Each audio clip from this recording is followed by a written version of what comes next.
Customer बोलते हैं भाई फर्स्ट फ्लोर पे आ जाओ, सेकंड फ्लोर पे आ जाओ। मेरे को ये प्रॉब्लम है, आपने मेरी शिफ्ट रिमूव क्यों की? मेरे पास नहीं, क्या रहने दो। लोगों को भी शायद अपने लिए वो सोचना चाहिए कि भाई हम भी ऐसा कुछ करें। कि कितनी देर में खाना पहुंचाना है? नहीं, वो होना था कस्टमर का तो जाना पड़ता है। 10 मिनट का प्रेशर है कि 10 मिनट में खाना पहुंचाइए। जी मैम। और आपका एक्सीडेंट हो गया है। ये कि स्विगी वाले हमें नहीं करनी ये नौकरी वोकरी, और ये रखा हेलमेट वेलमेट, और ये डाले टी-शर्ट तुम्हारी, हमें ये नहीं करनी नौकरी। क्यों नहीं करना? हेलमेट तो यहाँ होगा, इसमें भी रखा हुआ, इसने लगाया ना होगा। बेंगलोर में भाई साहब जोमेटो स्विगी की डिलीवरी प्रोडक्ट की बाइक्स सीज कर रही है। महाराष्ट्र में एक पिज्जा डिलीवरी बॉय को एक कपल ने इतना ज्यादा तंग कर दिया कि जब तक मराठी नहीं बोलोगे तब तक हम तुम्हारे पैसे नहीं देंगे।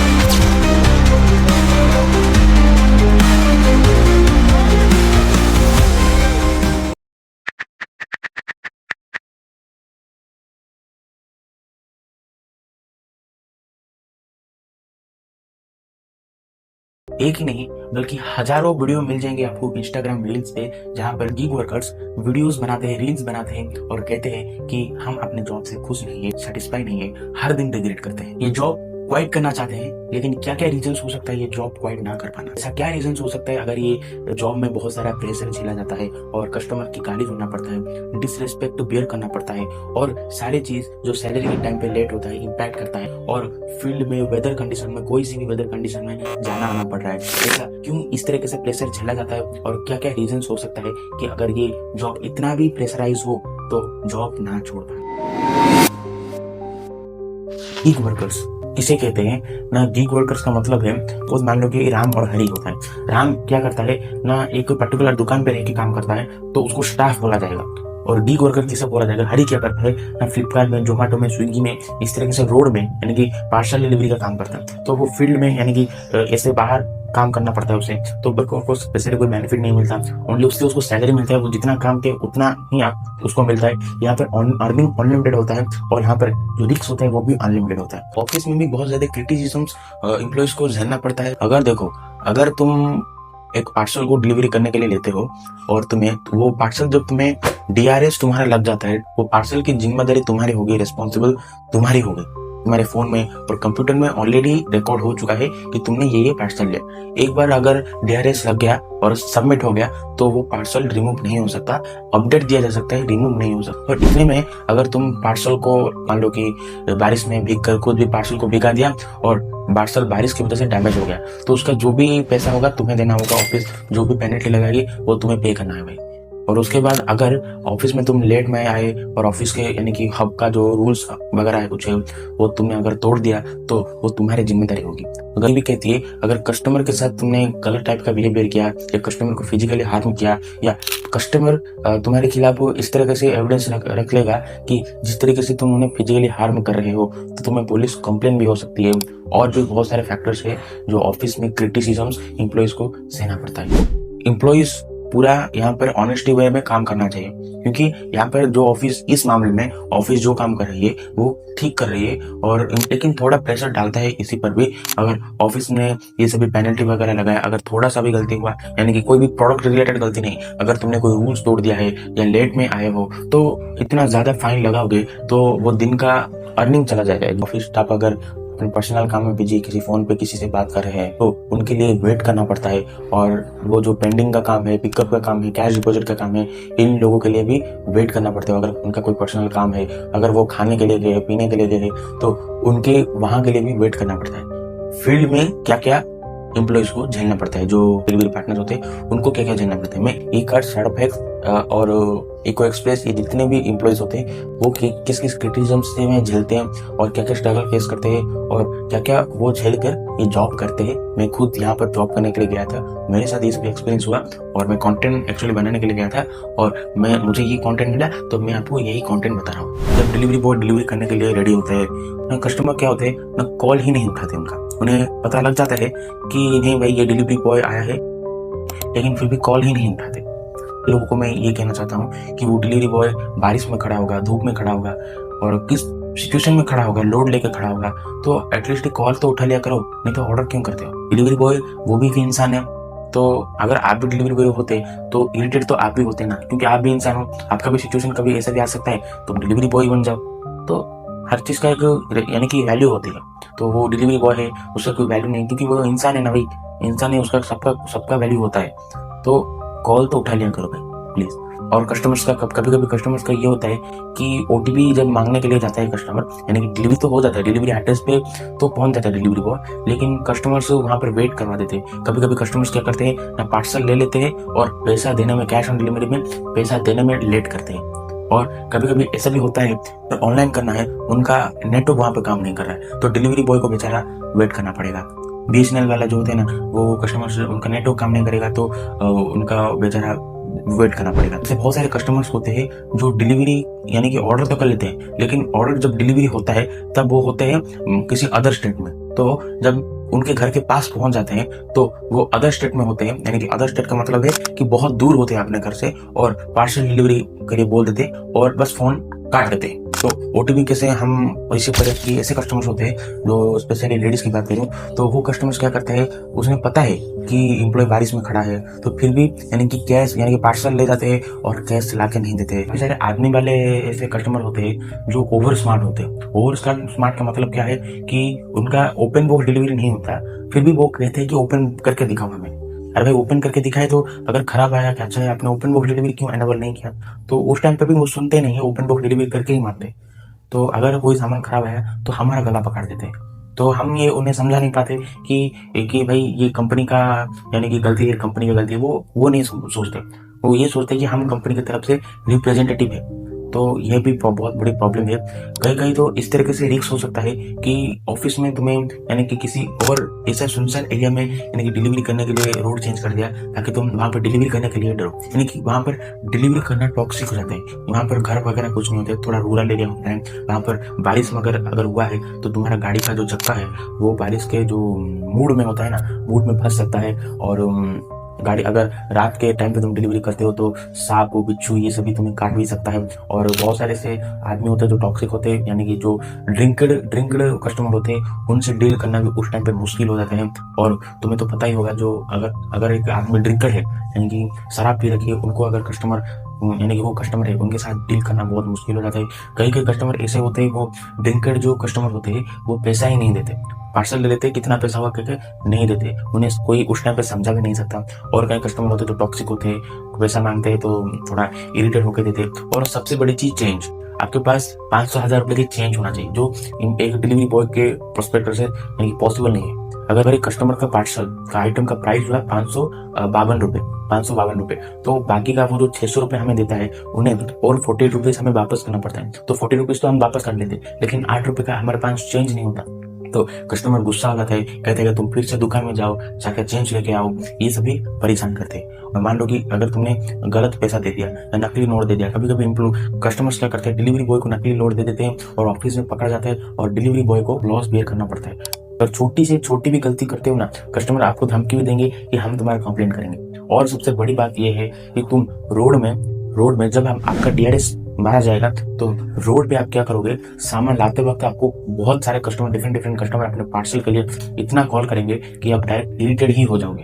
एक फोन कॉल का आपको आंसर भी देना पड़ेगा। सपोज मान लो कि मुझे ऑफिस से मैं बहुत ज्यादा हैवी लोड लेके रोड पे आ रहा हूँ, तो कस्टमर बार बार अगर कॉल करेंगे तो आपको गाड़ी चलाने में कॉन्सेंट्रेट कर पाओगे, नहीं कर पाओगे तो आपको प्रॉब्लम होगा। इस टाइप से होता है, जो भी पनिशमेंट बियर करना है वो बियर करना भी पड़ता है, सबके सामने आपका पनिशमेंट डिक्लेयर होता है और परसेंटेज गिरने पर पेनल्टी भी लगता है। और कस्टमर्स भी टॉक्सिक होते हैं, थोड़ा सभी कस्टमर्स एक समान नहीं होते, टॉक्सिक होते हैं। अब अगर आपको कोई सामान अभी डिलीवरी नहीं करना है तो कल डिलीवरी करना है, तो आपको वो कस्टमर को फोन करके कहना पड़ेगा मैं कल डिलीवरी करूंगा। अगर वो कस्टमर कहता है तुम कितना भी रात हो, वो पार्सल मुझे चाहिए नहीं, मेरा पार्सल इंपॉर्टेंट है, तो तुम 11-12 जितना रात में भी हो तुम्हें वो पार्सल जाके उनके घर में डिलीवरी करना है, चाहे वो दूर हो चाहे वो पास हो, तुम्हें डिलीवरी करना है, मतलब करना है।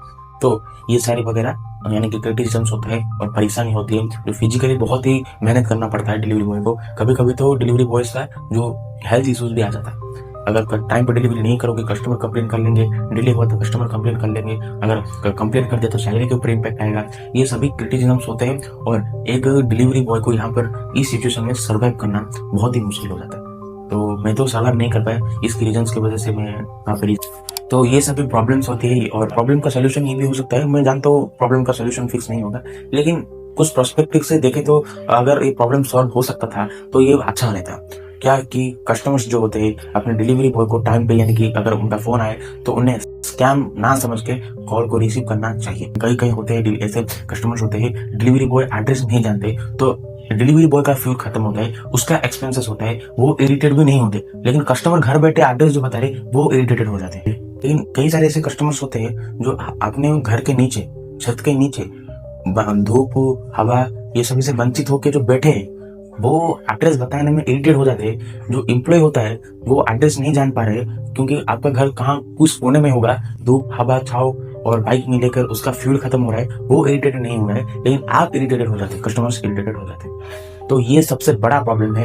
आपका लोकेशन भी अच्छे से नहीं बताता है, आपका यानी कि कस्टमर का एड्रेस कहाँ पे, और ये एम्प्लॉय का सबसे बड़ा यानी कि चैलेंज होता है उनका घर को ढूंढ के उन्हें सामान देना। आधा टाइम तो इस टाइम यानी कि इस चीज में निकल जाता है। मेरा एक इंसिडेंट हुआ था कि मैं दो कस्टमर से थे, 40 पार्सल आया था, 2 कस्टमर का एड्रेस ढूंढने में ही मेरा एक दिन निकल गया, आधा दिन निकल गया। और जो 2 पार्सल है वो 2 पार्सल का एड्रेस मैंने सीनियर जो डिलीवरी बॉय था उन्हें पूछ कर मैं पार्सल को डिलीवरी किया।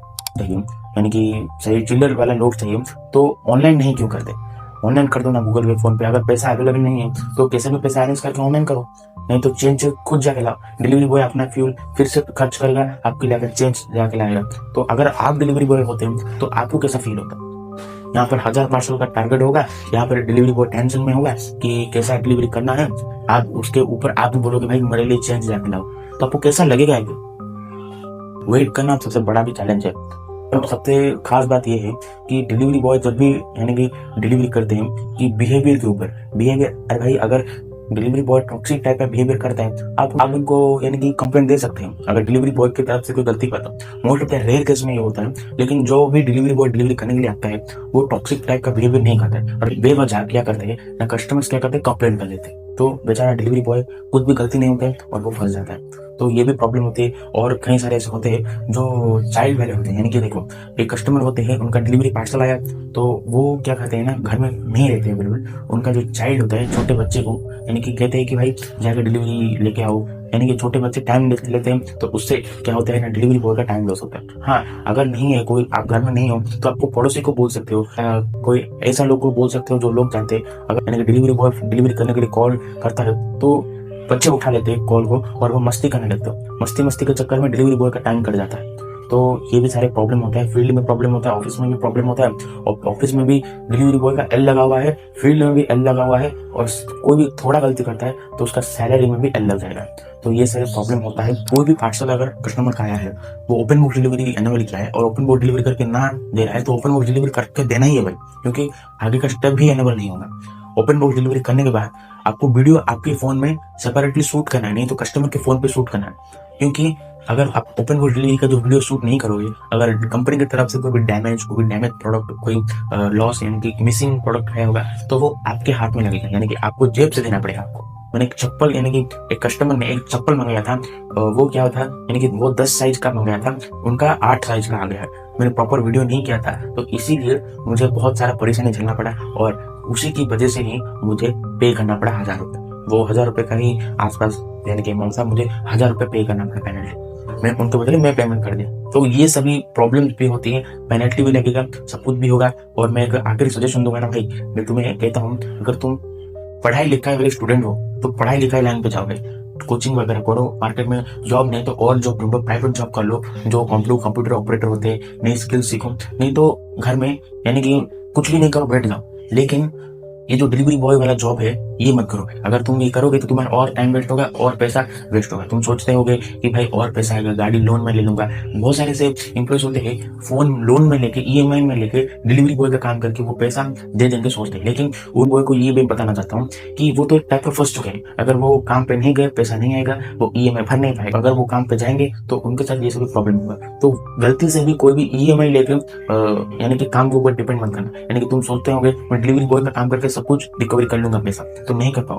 तुम आधा दिन में डिलीवरी बॉय का काम छोड़ दोगे और वो जो ईएमआई वो कंटिन्यू रहेगा और आपको आपका जो फोन है, जो एसेट है, जो आप ईएमआई पे लाए थे वो गिरवी रखना पड़ेगा। बहुत सारे ऐसे कैजुअल में देखता हूँ, एक गाड़ी को ईएमआई पे लाते हैं डिलीवरी बॉय और डिलीवरी का काम नहीं कर पाते, डिलीवरी का काम छोड़ देते या मजबूरी में वो काम करते रहते, उसके उनका फ्यूचर भी बर्बाद होता है। डिलीवरी बॉय का काम करोगे तो फ्यूचर में थोड़ा यानी कि ग्रोथ में थोड़ा रुकावट आ सकती है और वो ईएमआई देते उनका टाइम खराब होता है।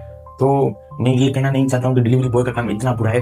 जो लोग यानी कि घर में कुछ काम नहीं करते, पढ़ाई थोड़ा नहीं करते, 12वीं के बाद पढ़ाई करना छोड़ चुके हैं, और उनके लिए मैं बता देता हूँ कि डिलीवरी काम ऐसा एक वरदान है। वो डिलीवरी काम के लिए बेस्ट और सूटेबल है, उनको अच्छे खासे पैसा कमा सकते हैं। हाँ, थोड़ा क्रिटिसिज्म वगैरह झेलना पड़ेगा क्योंकि वो पढ़ाई वगैरह नहीं करते, पढ़ाई का प्रेशर उनके ऊपर नहीं है, ग्रोथ का प्रेशर उनके ऊपर नहीं है। तो ये डिलीवरी बॉय का काम करने से वो सभी कुछ मैनेज कर सकते हैं, पैसा आ सकता है, मैनेज कर सकते हैं, अच्छा खासा पैसा कमा सकते हैं। उनके लिए एक तो बिजनेस होगा। अगर तुम मान लो कि एक पार्सल तुम्हें 12 रुपए मिलेगा और तुम दिन का लोग प्लेक्सो कर लोगे, प्लेक्सो करने पर तुम्हें 200-300 रुपए मिल जाते हैं, 200-300 रुपए मिलेगा, 400 रुपए आसपास हो गया। और तुम एक दिन पे 12 पार्सल 12 रुपए के हिसाब से एक दिन पे 80 या 90 पार्सल डिलीवरी कर लेते हो, तो तुम कितना कमा सकते हो एक महीने के, तुम खुद ही कैलकुलेट करके मुझे कमेंट में बताओ। और भी बहुत सारे ऐसे फैक्टर्स हैं जो डिलीवरी बॉय को क्रिटिसिज्म करते हैं। मैं तो एक महीना काम किया और एक यानी कि महीना काम करता तो और डिटेल में बता पाता।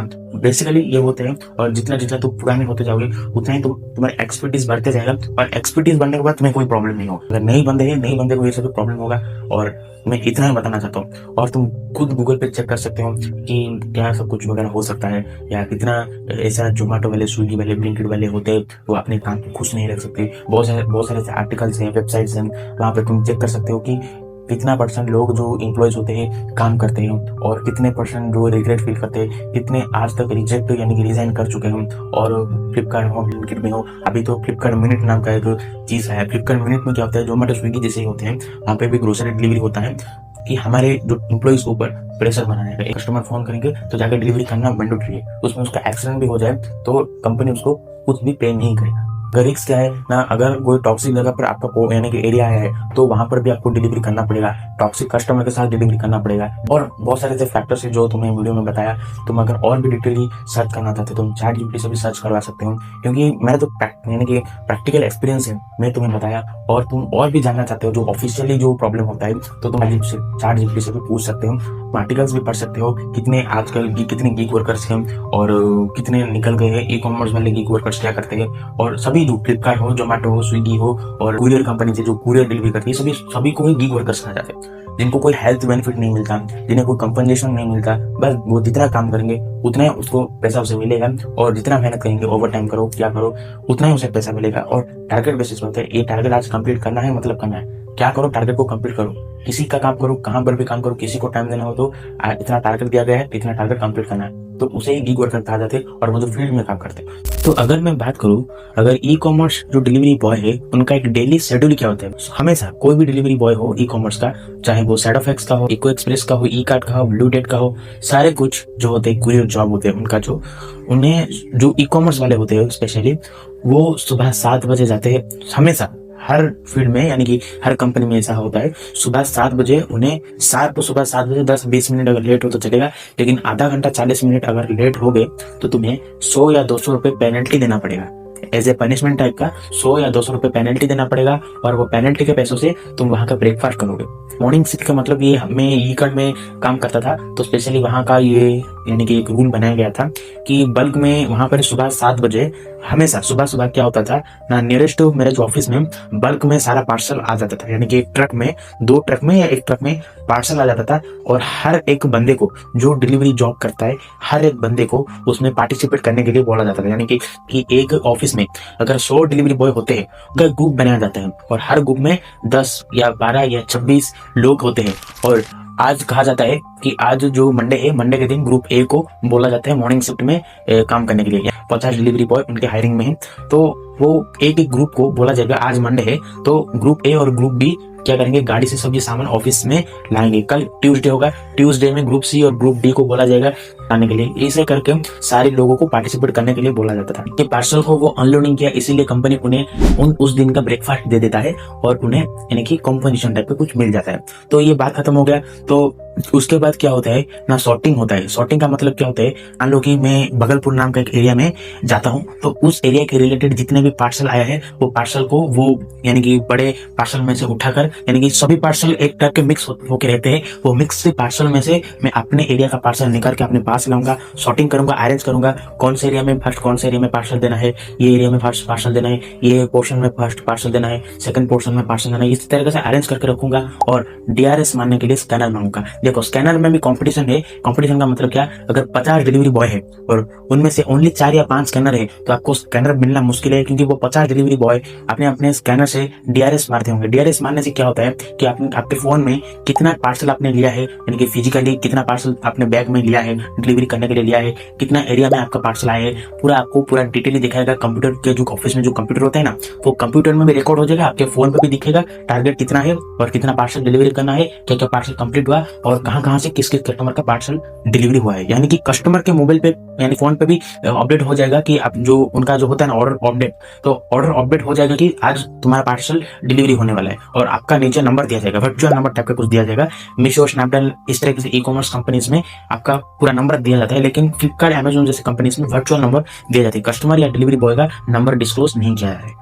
तो ये सभी होता है। तो स्कैनर के लिए बहुत ही, अगर स्कैनर ज्यादा है तो बहुत ही कम टाइम पे स्कैनिंग हो जाते हैं, डीआरएस ले लेते हैं। और स्कैनर अगर कम है तो बहुत ज्यादा वेट करना पड़ता है, 2-3 घंटा वेट करना पड़ता है। तो यहाँ पर 5 घंटा निकल जाता है। तो 5 घंटा निकल जाने के बाद क्या होता है ना, एक वेरिफिकेशन होता है कि ऑफिस स्टाफ की तरफ से वेरीफाई होता है कि सभी जो पार्सल हमने लिया है या कोई भी डिलीवरी बॉय डीआरएस मारने के बाद एक वेरीफाई होता है, फाइनल वेरिफिकेशन, कि तुमने कितना क्वांटिटी में पार्सल लिया है, मोबाइल पे जितना दिखाया गया है तुम उतना पार्सल रियल में लिया है या नहीं। बड़े पार्सल में प्रॉब्लम ये होता है कि बड़े पार्सल में तुम्हें उसी टाइप का 12 रुपए ही मिलेगा, लेकिन क्या होता है उसे लेने में प्रॉब्लम आती है। तुम छोटे पार्सल को तो बैग में पैक करके एक साथ ले जाते हो, लेकिन बड़े पार्सल्स को दोबारा आने पड़ता है। जैसे कि मोटर हो गया, जो मोटर लगता है ना घर में, वो मोटर हो गया, फैन हो गया, उसके लिए दोबारा आना पड़ता है ऑफिस में और इंडिविजुअली एक एक लेकर कस्टमर्स को डिलीवरी करके आना पड़ता है। तो इसके लिए भी स्ट्रगल करना पड़ता है डिलीवरी बॉय को।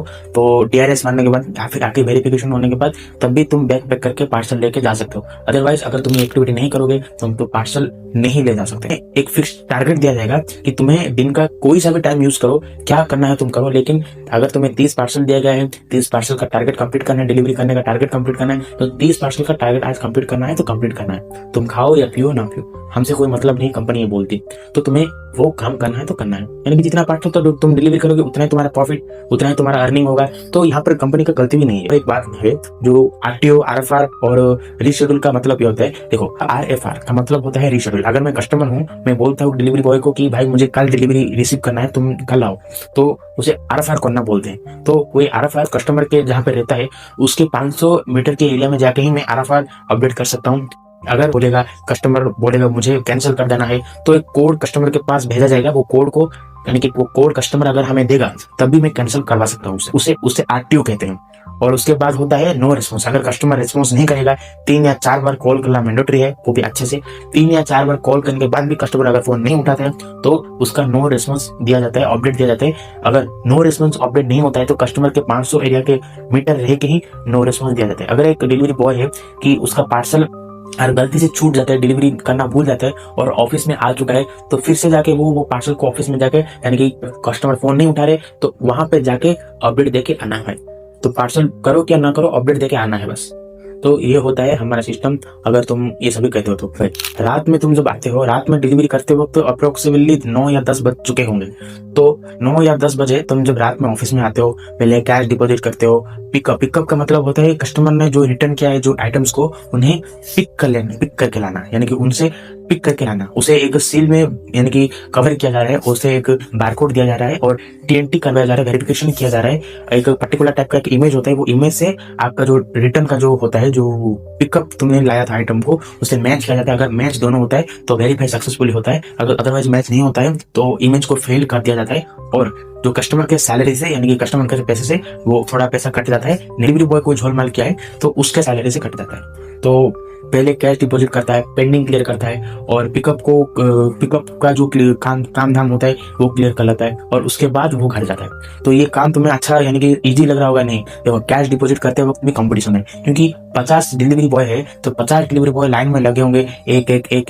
अगर तुम लास्ट में आते तो तुम लास्ट में खड़े होगे। एक का कैश ऑन डिलीवरी जो है ना, कैश डिपॉजिट करते जाओ, ऑफिस स्टाफ को पैसा देते जाओ। तो इस तरीके से टाइम निकल जाता है। और बाकी रहा पिकअप में एक अगर आइटम को अगर वेरीफाई करना है तो कम से कम 2 मिनट लगते हैं। तो 2 मिनट लगते हैं। अगर तुम्हारा 10 या 20 भी पिकअप आ गया ना तो 2 मिनट इंटू 20 कर लो, जितना भी होता है उतना मिनट तुम्हारा लगेगा पिकअप के लिए।